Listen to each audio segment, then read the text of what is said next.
latihan tempo, Mas. Jadi sekarang kita latihan untuk membaca. Tadi kan volume, keras dan pelan, ya. Sekarang tempo. Jadi cepat atau lambat. Contohnya, misalnya kita baca secara lambat. Tempo adalah cepat atau lambat. Nah, sekarang temponya lambat dulu, Mas. Coba silahkan dicoba. Dirasakan dari ya. Atas. Ya, dari atas, dari ini. Dari ini. Tempo adalah cepat lambatnya seseorang mengucapkan kata. Oke. Tes. Masuk suaranya. Masuk, Mas. Ya. Oke. Tempo adalah cepat lambatnya seseorang mengucapkan kata. Tempo digunakan secara bervariasi dalam membacakan suatu kalimat agar kita dapat menunjukkan sesuatu yang perlu ditekankan. Oke. Rasanya gimana, Mas? Yang Mas rasakan ketika membaca tadi gimana? Kok kayak lambat ya?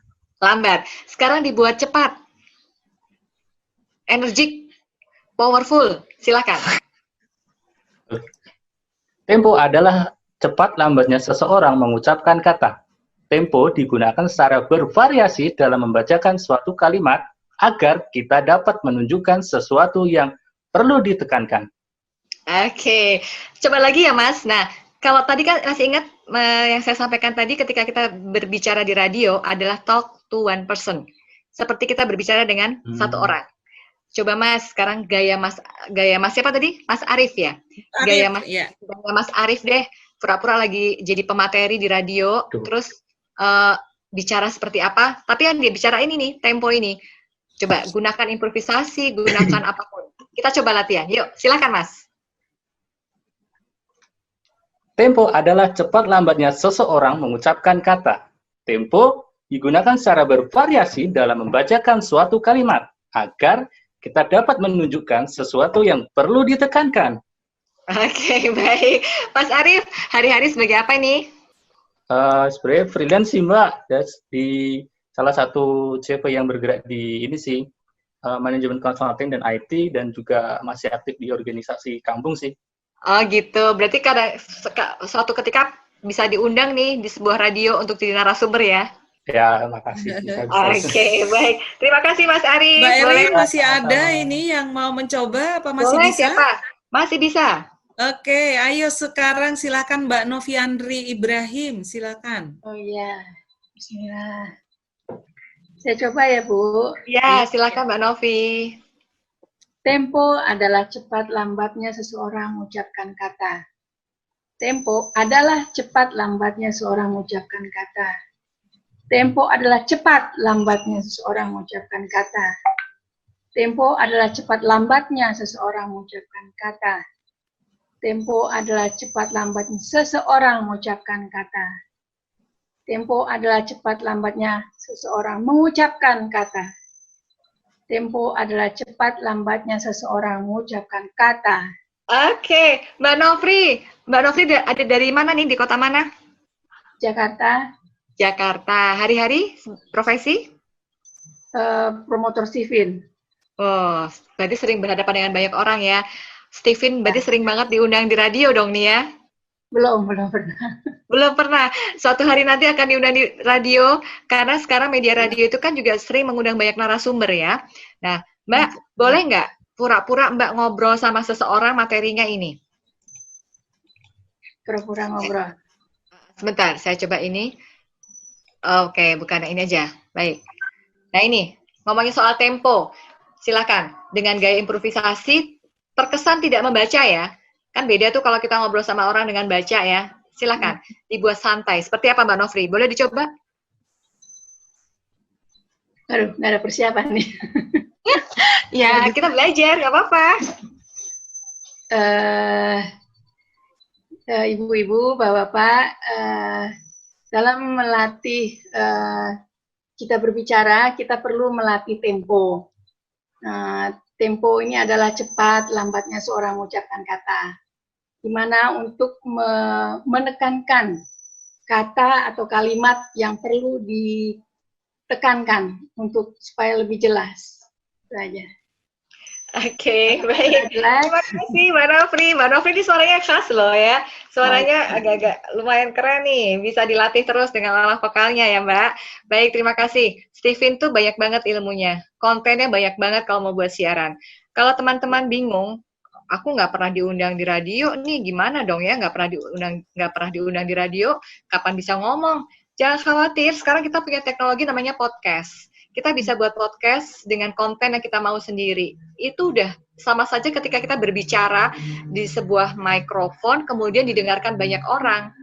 Iya, saya yakin teman-teman yang ikut hari ini ada yang juga sudah mencoba membuat konten dan mencoba menyuarakan, menyampaikannya melalui podcast. Nah, bisa dicoba bagaimana kita berbicara. Ada yang podcastnya duet gitu ya, ada yang cuma seorang aja. Boleh teman-teman nanti kita sama-sama belajar. Saya juga senang. Ada teman saya yang dia merasa kelebihannya pada dunia entertain dengan humoris, lalu dia membuat podcastnya buat orang ketawa. Bagi dia, keberhasilan ketika membuat podcast yang humoris, itu kuncinya adalah kalau orang lain dengerin bisa ketawa. Tapi kalau ada orang sampai dengerin dia ngomong nggak ketawa, berarti dia belum oke, gitu katanya ya. Nah, silahkan kita kapan-kapan bisa berbagi nih, sudah punya podcast atau belum gitu ya. Baik teman-teman, ada lagi? Mbak Erin, terima kasih ya. Rina. Sama-sama. Sama-sama. Mbak Erin, ini ada yang beberapa pertanyaan sih banyak ini di kakak. Nanti boleh. Ada beberapa pertanyaan kelihatannya sudah ada yang terjawab juga seiring materinya Mbak Erina sampaikan. Ya. Ini ada yang kayaknya segera bisa ditanggapin ya Mbak. Boleh. Minta improve katanya. Bagaimana kalau kita improve ke lawan bicara gitu? Apakah improve? Mungkin? Improve ke lawan bicara. Oke. Baik. Terima kasih pertanyaannya. Jadi ketika kita berbicara dalam media radio yang konteksnya adalah kekuatannya ada pada audio, kita butuh improvisasi. Dan ketika kita berimprovisasi, kita butuh diksi, kita butuh memilih kata. Karena itu penting banget. Itulah kenapa ketika masa corona ini, masa pandemi kita WFH, adalah kesempatan kita untuk membaca buku, untuk mengulik buku. Dan ada satu tips buat teman-teman semuanya, ketika kita membaca buku, setiap ada kata atau kalimat yang baik, yang mungkin menurut teman-teman itu adalah kalimat yang baru, silahkan ditulis dalam buku kecil. Saya selalu punya buku kecil yang isinya adalah kata-kata atau mungkin kalimat yang pernah saya baca dalam sebuah buku. Kenapa? Karena dengan menulis, kita akan mempunyai kosakata jadi lebih banyak. Atau ketika saya mendengarkan orang bicara, lalu saya catat, saya ingat-ingat, kemudian saya catat. Itu adalah cara saya untuk bisa mengimprovisasikan. Nah, kalau kita improve dengan lawan bicara ini ada dua persepsi ya. Bisa jadi dia adalah orang yang mewawancarai kita, penyiar radio, ya. Penyiar radio, dia sedang mewawancarai kita, kemudian saya sebagai seorang pemateri, saya agak sedikit nggak ngerti, agak sedikit nggak tahu jawabannya. Kita mainkan improvisasi. Jangan terus serta-merta kita katakan, waduh, pertanyaannya kok angel, wah aku nggak bisa jawab kui. Nanti audiens yang mendengarkan tuh jadi, gimana sih narasumbernya ini, kok nggak bisa jawab? Maka kita butuh improve. Improve-nya gimana? Wah, pertanyaannya bagus banget ini Mbak Erin. Jadi memang betul apa yang ditanyakan gitu ya. Kita memang butuh yang namanya sesuatu survei. Dan survei itu sedang dalam proses. Mungkin suatu kali nanti bisa saya jelaskan ya. Saya bolehlah diajak lagi untuk siaran di sini. Itu namanya improve. Itu improve bermain diksi kata. Yang kedua, improve ekspresi kata. Artinya apa? Kalau kita menyampaikan puisi kayak tadi ya, kemungkinan pada saat Hari Ibu, lalu para wanita atau tokoh-tokoh wanita diundang ke sebuah radio untuk menjadi pemateri, kemudian diminta untuk menyampaikan sebuah rangkaian kata atau puisi. Kita mainkan ekspresi di situ, improve. Improve-nya gimana? Dengan intonasi, dengan tekanan, dengan jeda, dan power. Hati-hati, mikrofon yang di radio itu sangat sensitif. Tidak semua orang sama. Ada yang ketika dia dengan suaranya powerful, dengan mikrofon dia harus agak menjauh. supaya memberikan suara yang baik. Tapi ada juga yang suaranya kecil, sehingga dia harus mendekat. Dan kalau di radio, hati-hati, mikrofon itu kan jenisnya macam-macam ya. Ada yang dia ketika harus di depan mulut. Tapi ada juga mikrofon yang seperti ini. Di sini sudah sangat sensitif gitu ya. Dia bisa suaranya itu dari mana-mana bisa. Nah, ini biasanya suara kita itu terdengar. Jadi hati-hati. Makanya, jadi kalau teman-teman, bagaimana cara berimprovisasi dengan lawan bicara, kita bisa dengan ekspresi kata, kita bisa dengan vokal, teknik vokal, kemudian kita bisa memilih diksi tadi, diksi kata, kemudian dengan bahasa tubuh. Sayangnya, kalau dengan bahasa tubuh, yang tahu hanya di studio. Beda dengan di televisi. Kalau di televisi kita bisa bermain dengan bahasa tubuh, karena dilihat oleh audiens. Tapi kalau di radio, audiens nggak mau tahu. Wajah kita begini, kita gemes. Tapi yang muncul dari suara. Makanya improvisasinya kita banyak bermain dan menambah aja. Mungkin itu Mbak Rani, ada lagi? Oke, ini saya ada kendala di laptop ini, maaf ya teman-teman, jadi terpaksa pakai handphone. Baik, ini ada beberapa pertanyaan lagi Mbak Irina, yang sempat saya catat, ini kebetulan karena ada kendala di laptop. Yang pertama itu, oke, kecepatan per menit tadi sudah terjawab ya, berapa menit. Kemudian, agar kata-kata dan volume menarik, apa yang harus kita lakukan? Nih, saya rasa juga sudah terjawab mungkin Mbak Irina ya dari materi Mbak Irina tadi. Lalu Mbak Irin, apa sih yang Mbak Irin makan? Lah loh, kok bisa suaranya bagus gitu? Boleh dong Mbak, rahasianya apa? Sama kok makannya nasi loh. Oke, baik. Kita hanya butuh latihan kok teman-teman. Latihan olah nafas dan juga olah vokal. Saya selalu rajin membaca keras-keras. Sampai kadang-kadang anak saya dan ibu saya selalu bilang, nggak bisa dikecilin tuh suaranya. Kadang-kadang orang-orang di sekitar saya itu, kalau saya sudah baca atau pegang buku gitu, mereka lebih baik mendengarkan. Kenapa? Udah mama aja deh yang baca. Soalnya kalau mama baca, aku bisa nempel. Bahkan anak saya nomor 2, itu kalau belajar itu harus saya yang membacakan, dia mendengarkan. Jadi setiap orang beda-beda ya. Jadi itu mungkin jadi saya berlatih terus karena juga saya harus belajar tentang olah nafas dan juga olah vokal. Oke, ini masih ada beberapa hal. Ada lagi nggak Mbak? Ini masih ada, cuman mungkin bisa diterusin dulu materinya Mbak Erin. Nanti kita lihat waktu karena ini sudah pukul 11.47 ya. Hanya tinggal mungkin waktunya, khawatir nanti nggak selesai materi. Setelah ini nanti bisa kita jawab. Oke. Lanjut aja Mbak. Ya. Baik. Silakan. Ya, terima kasih Mbak Rani. Jadi ini adalah kebiasaan-kebiasaan buruk ya teman-teman. Kebiasaan-kebiasaan buruk yang sering kita lakukan sebagai seorang pemateri ketika kita bicara di radio.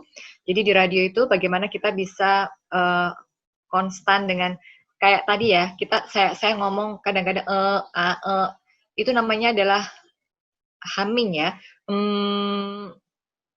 Karena kita sedang berpikir mau ngomong apa ya. Oleh sebab itu kita butuh prepare, butuh persiapan, kita butuh skrip. Saya pun demikian, kalau ketika saya siaran, ketika saya harus bicara dengan 1,5 menit, atau bicara 3 menit, apa yang mau saya sampaikan? Dari media mana yang harus saya kutip? Maka saya harus menulis dulu. Karena bahasa tulisan dengan bahasa tutur berbeda. Oke, sekarang kita akan praktek ya, bagaimana kita caranya, ada naskah nih, terus kita disuruh ngomong di radio. Misalnya teman-teman nanti jadi pemateri, kan kalau pemateri itu kan sudah ada naskahnya, ada ilmunya yang diketik, ada apa yang mau disampaikan, apalagi kalau misalnya terkait dengan perda, kemudian terkait dengan SOP, itu kan udah teknis banget ya. Bagaimana caranya kita menyampaikan di radio supaya tidak terkesan membaca. Nah, ini penting banget. Kita latihan ya. Siapa yang mau mencoba nanti boleh di Mbak Rani. Kita coba di sini. Oke, boleh teman-teman silakan untuk raise hand. Iya, ada Mbak Ami. Silakan Mbak Ami untuk mencoba. Oke, mencoba ini dia.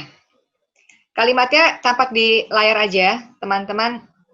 Ada di layar ya, sudah ada di screen. Di screen itu ada kata, mengulangi atau menggunakan kata yang sama. Hal ini tentunya harus dihindari, karena apabila terjadi akan menimbulkan kesan bahwa kita bingung, dan pesan yang kita sampaikan tidak jelas. Terlebih lagi jika kita mengulangi kata yang sama lebih dari 2 dalam satu kalimat. Katanya ini, siapa tadi yang mau nyoba? Mbak Ami. Mbak Ami. Mbak Ami, kalimatnya ini, silakan Mbak Ami baca dulu. Mbak Ami pahami, ya. Kemudian Mbak Ami sampaikan dalam bahasa ngobrol, pura-pura lagi di radio, gitu ya. Ini improvisasi ya? Iya, kita akan memadukan antara improvisasi, biarpun kita improvisasi, tapi kita mainkan olah vokalnya, kemudian powernya, ekspresinya juga, dan smiling voice. Hati-hati smiling voice ya, tetap harus terdengar. Silakan. Oke.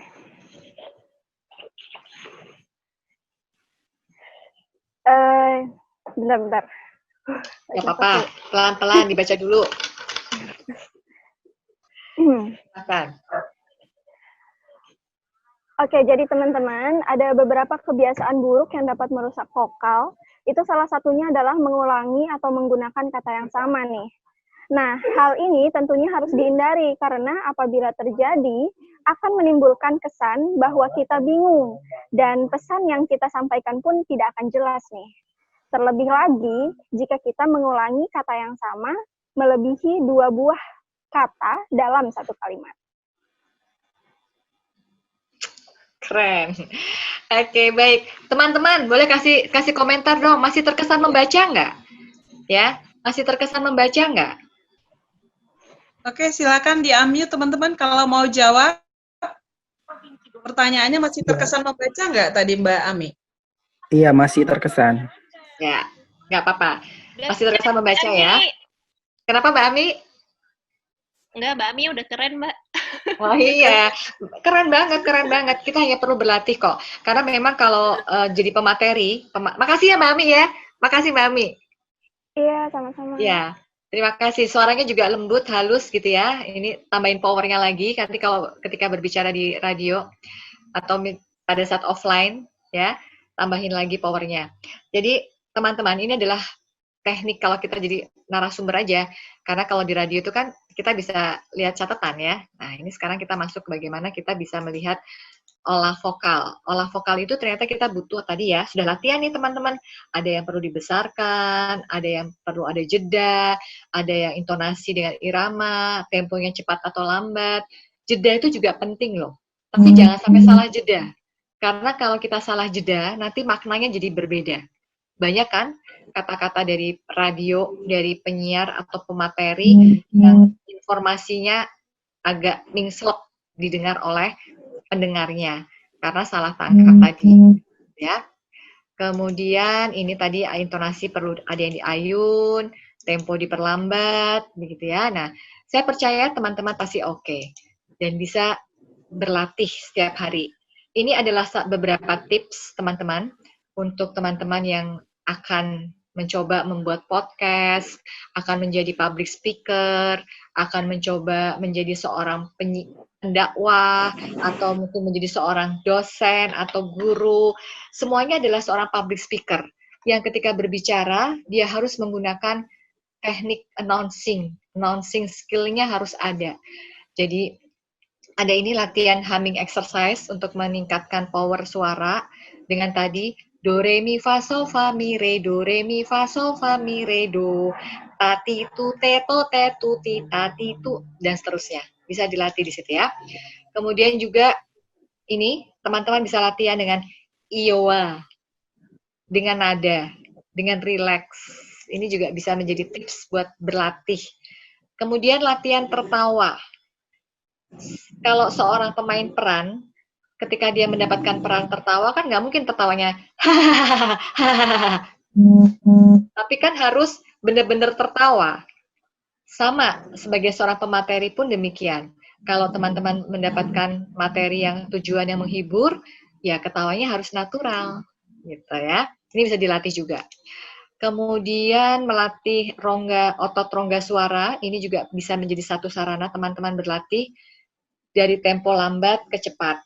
Ini pakai olah nafas juga. Jadi contohnya misalnya dari lambat ke naik cepat ya. Ni, ne, no, ho, ho, ho, ho, ni, ne, nu. Ya, nafasnya habis. Seperti itu ya, bisa dilatih oleh teman-teman sama-sama. Kemudian apalagi ya, melatih artikulasi tadi sudah, kelapa digaruk, kelapa diparut. Nah, ini juga sama.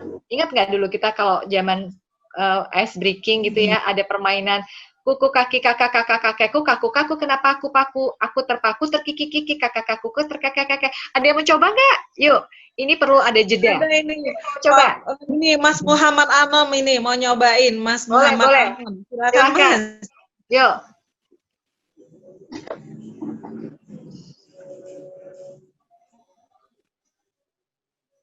Silakan Mas. Ayo Mas Muhammad Amon. Silakan di unmute sendiri, Mas. Ya, sebenarnya yang tadi itu Mbak, yang sebelumnya cuma baru muncul mungkin. Oh, yang mana yang mau dicoba? Ini nggak apa-apa, dicoba dulu. Yuk, latihan. Oh iya. Kuku-kuku, kaki-kaki, kakak-kakak, kakiku, kaku-kaku, kena paku-paku. Aku terpaku, terkiki-kiki, kakak-kakakku, terkekeh-kekeh, terkekeh. Aku terkiki-kiki bersama kakek-kakakku. Saat lihat kakakku, si wajah kaku mengeritik dan merangkak hingga kuku-kukunya tersangkut paku-paku di sekitar palu. Oke, sekarang baca satu kali lagi. Baca satu kali lagi tapi pakai jeda biar maknanya jelas. Biar orang yang dengerin tuh ada maknanya, tidak hanya sekedar kakak-kakak koko, kakak-kakak koko gitu ya. Oke. Siap. Sekali lagi, silakan. Kuku-kuku, kaki-kaki, kakak-kakak, kakekku, kaku-kaku kena paku-paku. Aku terpaku, terkiki-kiki, kakak-kakakku terkekeh-kekeh. Aku terkiki-kiki bersama kakek-kakakku. Saat lihat kakakku, si wajah kaku mengeringik dan meranggak, hingga kuku-kukunya tersangkut paku-paku di sekitar palu. Oke, wow, keren. Makasih ya, Mas. Ngomong-ngomong, Mas sering ngomong di depan audiens ya? Iya, kadang. Oh, pernah jadi di radio? Apakah penyiar juga? Iya, penyiar. Oh, penyiar. Oke. Di mana, Mas? Radio Jakarta atau di daerah mana? Di Gorontalo. Gorontalo, luar biasa. Ya Allah, senang banget. Udah lama, Mas, siaran di Gorontalo? Belum setahun juga sih, Mbak. Oh, keren ya. Semangat ya, Mas ya. Pokoknya di radio itu menyenangkan dan terus berlatih. Yakinkan apa yang kita pakai theater of mind.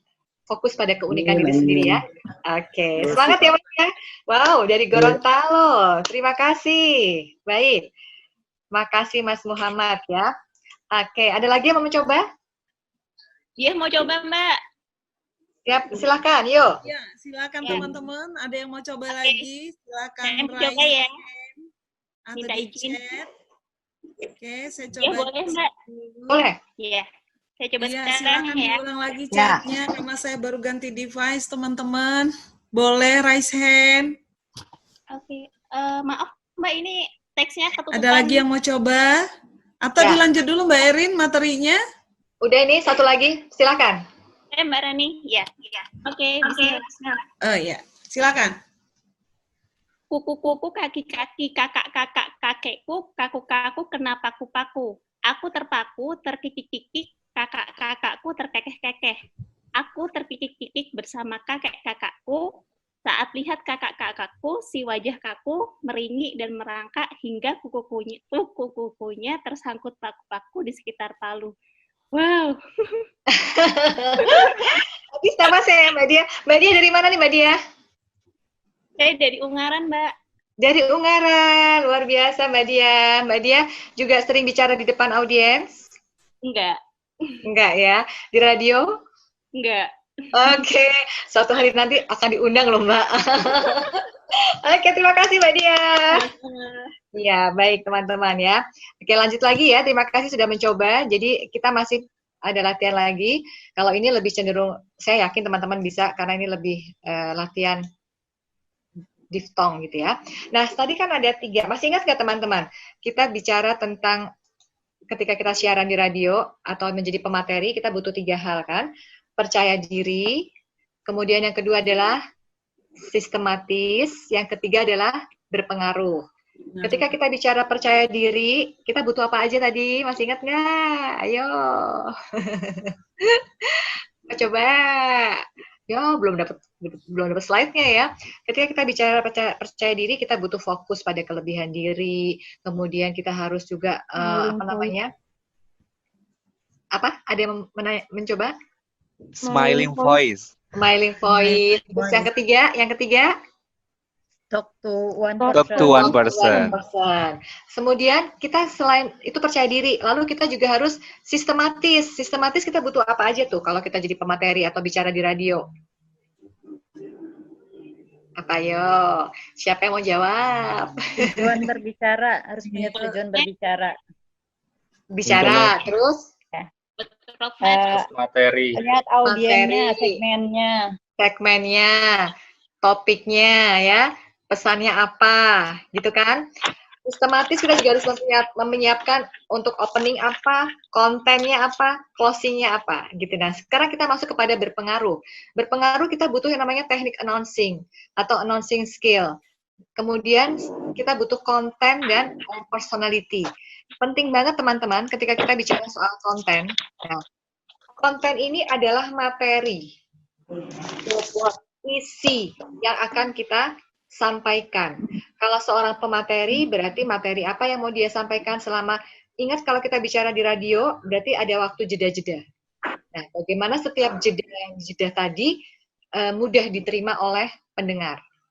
Jadi pesan yang disampaikan itu jelas, gitu ya. Kemudian, kita juga ada yang namanya air personality. Air personality itu dimiliki oleh insan-insan radio. Apakah dia penyiar radio, atau mungkin saat ini teman-teman berprofesi sebagai pemateri, itu butuh air personality. Air personality itu adalah daya tarik. Daya tariknya bukan secara fisikal, ya. Beda dengan TV. Tetapi adalah daya tarik di sini adalah bagaimana kita punya keunikan. Suara kita, ada yang suaranya gede, gitu ya. Atau kayak teman-teman mungkin pernah mendengarkan Nikta Gina. Nikta Gina itu cempreng. Suaranya cempreng, tapi dia laris manis sebagai seorang penyiar. Suaranya sebenarnya aslinya bagus, lebih tinggi dari suara cemprengnya itu. Cuman karena dia dapat peran cempreng, jadi suaranya dicemprengin, gitu kan. Terus ada lagi, suaranya gede, ngebas, itu daya tarik. Tiap-tiap orang punya keunikan, sehingga kita harus yakin itu adalah daya tarik kita. Ada yang humble, ramah, muncul di suaranya. Tapi ada juga loh teman-teman, hobinya ketawa. Jadi kalau dia siaran atau jadi pemateri di radio gitu ya, dia tuh ketawa mulu. Lucu nggak lucu ketawa. Hati-hati. Akan menjadi, pendengar itu jadi bingung. Apalagi kalau kita bicara soal yang serius. Kesannya kayak meremehkan. Jadi hati-hati, kalau yang punya kebiasaan ketawa, ketawalah pada tempatnya. Ada loh ya, yang ketawa tidak pada tempatnya. Kemudian, ekspresi on air. Kalau di TV, ekspresi kita bisa muncul. Kayak di Zoom ini, ekspresi teman-teman terlihat. Ada yang serius, ada yang santai, ada yang ekspresinya nampak. Tetapi kalau di radio, yang muncul adalah ekspresi melalui vokal, melalui warna suara, dan kata. Itu penting banget. Sehingga kenapa? Kalau siaran malam itu dengan siaran pagi beda penyiarnya. Siaran malam nggak mungkin dia, "Hai semuanya, ayo, yang lagi tidur bangun dulu, bangun, dengerin suara saya." Orang bisa marah-marah. Ini radio apa sih? Orang mau tidur. Atau sebaiknya kalau malam itu ada yang curhat-curhat. Nah, kalau ada program curhat atau program tanya jawab, itu kita juga harus penuh dengan rasa. Jangan pernah kita merendahkan atau menganggap remeh apapun pendengar yang bergabung, gitu ya. Jadi kita butuh ekspresi. Lalu refleksi dari pengalaman. Ini penting banget buat air personality, karena intinya ketika kita bicara air personality itu adalah attitude. Attitude kita di udara. Ada orang yang memang bawaannya angkuh, sombong. ketika dia berbicara di radio, itu kalau orang yang sering dan mengetahui, itu terlihat banget. Ini orang pasti sombong banget nih. Kelihatan dari smiling voice-nya, dari cara dia menyapa. Nah, supaya itu nggak ketahuan gitu kan, kita juga harus bisa berlatih terus dengan smiling voice. Caranya bicara smiling voice,